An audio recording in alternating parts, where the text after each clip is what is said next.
और आइए अब हम आपको दिखाते हैं कि कैसे दुनिया में विशेषकर इजराइल, अमेरिका और यूरोपीय देशों में ईरान के एटम बॉम्ब को लेकर खलबली मची हुई है और संयुक्त राष्ट्र की परमाणु निगरानी एजेंसी IAEA ने अपनी रिपोर्ट से भी इन देशों को हिला कर रख दिया है। जहां अब यह खुलासा हो चुका है कि अगर ईरान और इजराइल के बीच युद्ध न छिड़ता तो ईरान एटम बॉम्ब बनाने से सिर्फ एक कदम दूर था।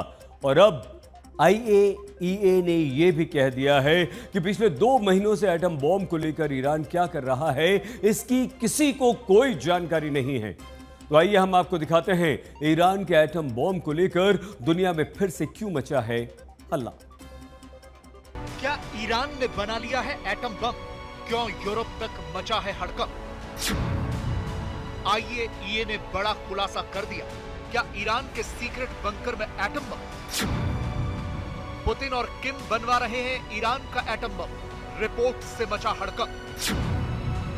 खामनेई का दावा, अमेरिका बंकर बस्टर बमों से कुछ नहीं बिगाड़ पाए। क्यों UNSC में ईरान पर फिर से कड़े प्रतिबंधों की मांग उठ गई? ईरान और इजराइल के बीच 12 दिनों की जंग सिर्फ और सिर्फ ईरान के परमाणु हथियारों को तबाह करने के लिए चली, लेकिन युद्ध में ईरान इजराइल पर 21 साबित हुआ और आखिर में अमेरिका को इस जंग के बीच कूदना पड़ा। अमेरिका ने B-2 बॉम्बर से ईरान के परमाणु प्रोग्राम को भी तबाह करने का दावा किया, लेकिन तब भी ईरान वहीं के वहीं है। फिर दुनिया में ईरान के एटम बम की चर्चा शुरू हो गई। अब एक तरफ तो संयुक्त राष्ट्र की परमाणु निगरानी एजेंसी IAEA ने अपनी रिपोर्ट में दावा किया है कि 13 जून को इजराइल के हमले से ठीक पहले ईरान ने अपने पास हथियार ग्रेड के बेहद नजदीकी स्तर तक संवर्धित यूरेनियम का जखीरा बढ़ा लिया था और ईरान परमाणु बम बनाने से बस एक कदम दूर था। लेकिन जो ईरान के दुश्मन देशों और अमेरिका के लिए हैरान करने वाली बात है, उसके बारे में भी IAEA ने खुलासा किया है।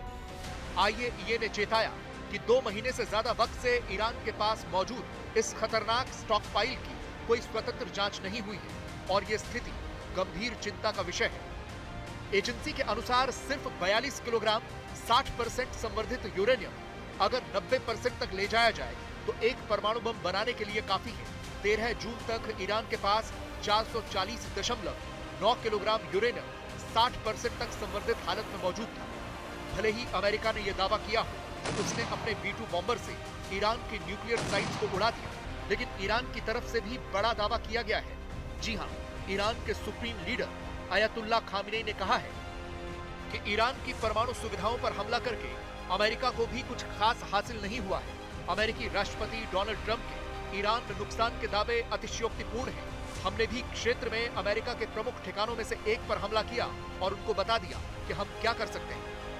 आपको बता दें कि डोनाल्ड ट्रंप ने यह भी एलानिया कहा था कि अगर ईरान फिर से एटम बम बनाता है तो अमेरिका फिर से ईरान पर हमला करेगा। ये ईरान भी जानता है कि जैसे ही वो एटम बम के करीब पहुंचेगा, इजराइल और अमेरिका फिर से हमला कर सकते हैं, क्योंकि इजराइल की तरफ से साफ साफ लफ्जों में कहा गया है कि या तो ईरान उनके साथ परमाणु समझौते पर साइन कर ले, वरना उनके शासन को उखाड़ फेंकेंगे और अगला टारगेट सीधे ईरान के सुप्रीम लीडर अयतुल्ला खामनेई होंगे।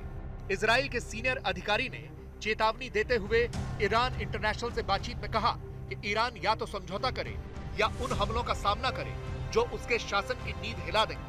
लेकिन अब ईरान भी कह रहा है कि अगर इजराइल ने फिर से हमला किया तो वो भी युद्ध के लिए तैयार है। ईरान के विदेश मंत्री अब्बास अराक्ची ने कहा है कि ईरान एक और जंग के लिए तैयार है और अगर इजराइल दोबारा हमला करता है तो उसे इस बार और मजबूत जवाब मिलेगा, क्योंकि ईरान और इजराइल के बीच जंग ही परमाणु हथियारों को रोकने के लिए शुरू हुई और अब ईरान जिद पर अड़ गया है कि कुछ भी हो जाए वो एटम बम बनाकर रहेगा।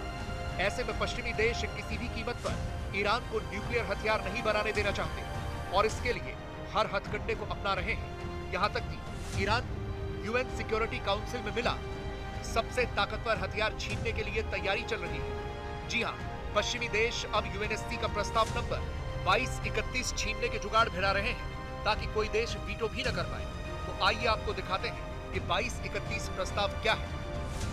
2015 में ईरान और 6 बड़े देशों अमेरिका, रूस, चीन, ब्रिटेन, फ्रांस और जर्मनी के बीच एक समझौता हुआ, जिसे joint comprehensive plan of action JCPOA यानी ईरान परमाणु समझौता कहा जाता है। इस समझौते के तहत ईरान ने वादा किया कि वो अपने परमाणु कार्यक्रम को सीमित करेगा ताकि वो परमाणु हथियार न बना सके।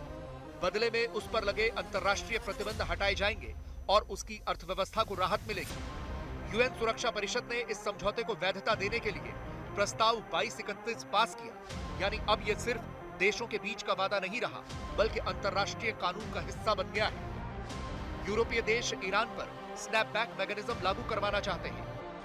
स्नैपबैक मैकेनिज्म दरअसल वो प्रावधान है जिसके तहत अगर ये मान लिया जाए कि ईरान ने परमाणु समझौते की शर्तों का उल्लंघन किया तो 2015 से पहले जो संयुक्त राष्ट्र के सभी कड़े प्रतिबंध थे वो अपने आप फिर से लागू हो जाते हैं। और ईरान ये भी समझ रहा है इजराइल, अमेरिका और यूरोपीय देश उसे आसानी से एटम बम बनाने नहीं देंगे। हो सकता है कि ईरान पर फिर से हमले हो। इसीलिए अब ईरान ने अपने 15 से ज्यादा वैज्ञानिकों को उनके घरों और विश्वविद्यालयों से हटाकर सुरक्षित ठिकानों पर भेज दिया है। बताया जा रहा है कि ये ठिकाने ईरान की राजधानी तेहरान और देश के उत्तरी तटीय इलाकों में हैं। इजरायली खुफिया रिपोर्ट्स के मुताबिक ईरान ने मारे गए वैज्ञानिकों की जगह अब नई पीढ़ी के ईरानी परमाणु विशेषज्ञों को न्यूक्लियर प्रोग्राम की कमान सौंपी है। इनमें विस्फोटक तकनीक, न्यूट्रॉन भौतिकी और वॉरहेड डिजाइन के विशेषज्ञ शामिल हैं। इजरायली सूत्रों के मुताबिक ईरान के ये वैज्ञानिक शाहेद मिसाइलों को परमाणु वॉरहेड के अनुकूल बनाने पर भी काम कर चुके हैं, जो ईरान की परमाणु क्षमता के लिए बेहद अहम है। इजराइल पिछली जंग में अपनी सबसे बड़ी कामयाबी यही मानता है कि उसने ईरान के परमाणु वैज्ञानिकों और टॉप कमांडरों को मार दिया। ईरान इस बार अपने परमाणु वैज्ञानिकों के लिए कोई खतरा मोल नहीं लेना चाहता है। आज तक ब्यूरो।